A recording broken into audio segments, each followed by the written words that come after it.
Hey guys, welcome back to my channel. Oh wow, Overcomers with Our Word. Guys, today I want to talk a little bit about what we're witnessing occurring in the media today, of what they want you to believe is law and justice being administered as it relates to many of our world's high-profile figures or entertainers. But in actuality, it's unlawful injustice that we are witnessing. In that regard, I'd like to parallel two biblical passages. The woman caught in adultery, and then the second passage of Jesus being brought before Pilate and how it ties into justice and law. In the first, John 8, 2-11, it reads, "At dawn he appeared in the temple, again in the temple courts, where all the people gathered around, and he sat down to teach them. The teachers of the law and the Pharisees brought in a woman caught in adultery. They made her stand before the group and said to Jesus, 'Teacher, this woman was caught in the act of adultery.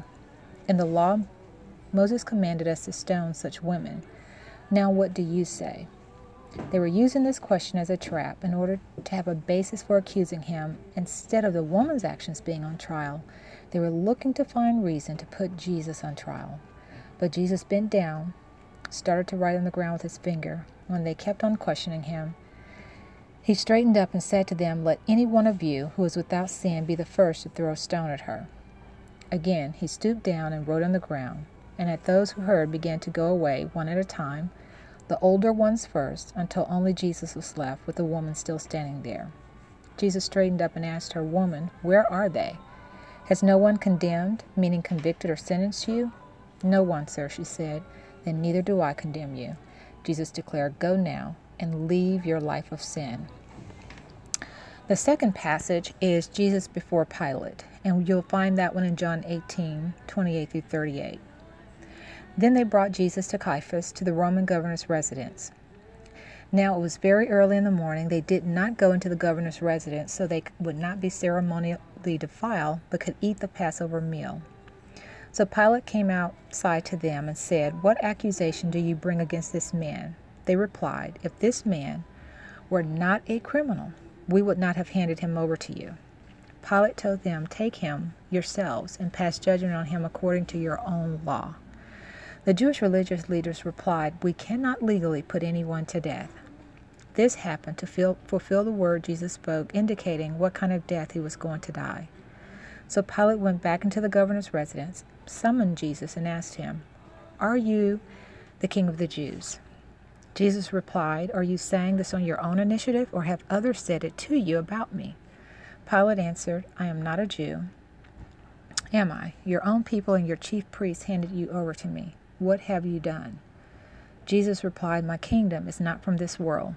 If my kingdom were from this world, my servants would fight to prevent me from being handed over to the Jewish authorities. But now my kingdom is not from here." Then Pilate said, "So you are a king?" Jesus replied, "You say that I am. I have been born and have come into the world for this reason, to testify to the truth. Everyone who belongs to the truth listens to my voice." Pilate asked, "What is truth?" So I start with that. What is truth? But perhaps the most interesting contribution John makes in his record of the conversation is which occurred between Pilate and Jesus. You see, in other Gospels, Jesus says almost nothing, either to the Jews, to Pilate, or to Herod. But in John's account, Jesus and Pilate do have a conversation of sorts. When Jesus refuses to speak, it is because these two things are very important. The law, number one, the law does not require him to testify against himself. And two, because he refuses to defend himself. The same as in our law. It does not require you to testify against yourself. And you're not put on trial to defend yourself. It's your accuser's job to prove their case. You don't answer the questions, you ask them. So Pilate says, what is truth? According to Psalms 119, 142, it says, "Your righteousness is everlasting, and your law is truth." Your law is truth. Where was the evidence? Where were the witnesses? What process did they even use to bring Jesus before Pilate for capital punishment? Even with the woman caught in the act of adultery, they said she was already caught. They said what the law required them to do, but yet they brought her before Jesus. For what purpose? Where were her witnesses? Where were her accusers? She had a right to face them. And he asked, where are they? None actually convicted her. They wanted Jesus to do something that they knew they couldn't do, just like they wanted Pilate to do what they knew they legally could not do. R. Kelly has a team. He has PR people and lawyers. Where are R. Kelly's lawyers who are clearly not advising him? The law says no one is required to testify against themselves. And if there are witnesses, if there are accusers, let them come forth and let the evidence be weighed. According to the law, the accused enters lawful court proceedings, presuming to be innocent, and that presumption of innocence remains throughout the case until such time as the evidence put before the jury satisfied them beyond a reasonable doubt that the accused is guilty. Beyond a reasonable doubt. What we are witnessing is unlawful. And while people are focusing on R. Kelly and Jussie Smollett's, among many others, actions, don't overlook the fact that the lawyers and judges involved, they too are breaking the law in not upholding the oath that they took to it. I've written a blog on my website entitled Healing the Soul of America that deals with this social construct of racism and how it was created for the benefit of others, likened into what you see in wills and trust funds. The grantor, the creator, creates it to protect what they've built, to preserve it for the use and benefit of those they grant it to. While the descendants may not have created the existing problems, the very fact that you recognize what you see occurring to others you would not want to have happen to you, the fact that you realize you have the power to dismantle it, the fact that you won't seek to acknowledge, confess, atone, or correct speaks volumes. Many of the unjust systems operating on this land were created by lawyers. Lawyers and judges take oaths and are supposed to act in accordance with the oaths they've taken to uphold the Constitution, to enact what is just and right upon the land. No one needs to interpret the Constitution. It's self-evident. In Luke 11:37-52, it's a long passage and I'm not going to read it all, but a few key verses said, and he says, "Woe unto you also, ye lawyers, for ye laid men with burdens grievous to be borne, and ye yourselves touch not the burdens with one of your fingers. Woe unto you, for you build the tombs, graves of the prophets, and your fathers killed them. Truly, you bear witness that you allow the deeds of your fathers, for they indeed kill, and you build their tombs. Woe unto you, lawyers, for you have taken away the key of knowledge. Ye entered not in yourselves, and them that were entering in you hindered."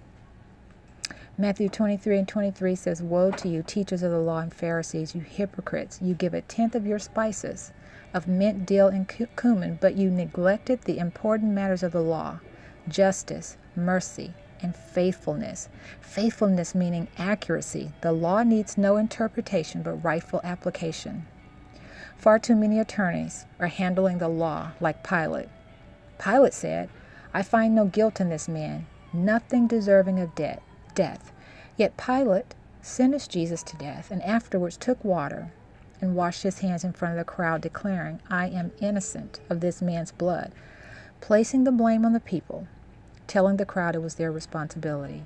You attorneys, no matter how many times you wash your hands, the residue of the blood is still there. You are liable, and your day to answer will come.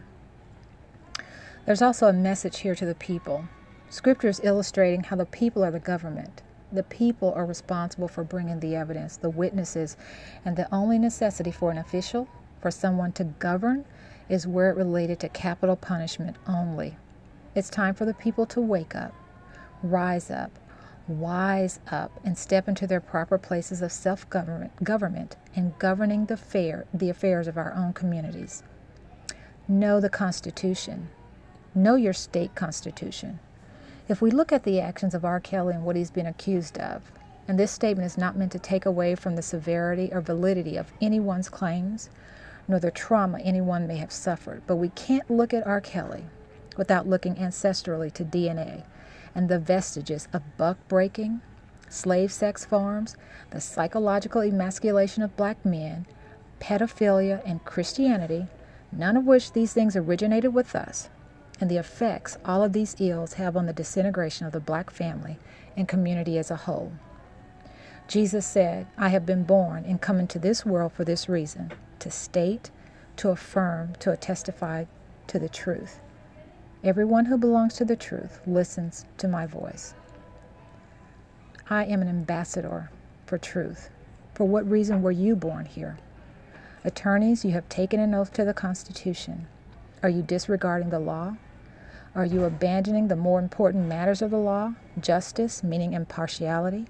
Mercy, are you looking towards leniency and forgiveness? And faithfulness, is there accuracy in application of the law, knowing that all are equal under the law? By what we're witnessing, can anyone testify that there is lawful impartiality and accuracy in application of justice on the land? We must physically live the truth. Woe to you lawyers who pervert justice and the law. Woe. Until the next time, guys, see you in the next video. But may we all continue to be well.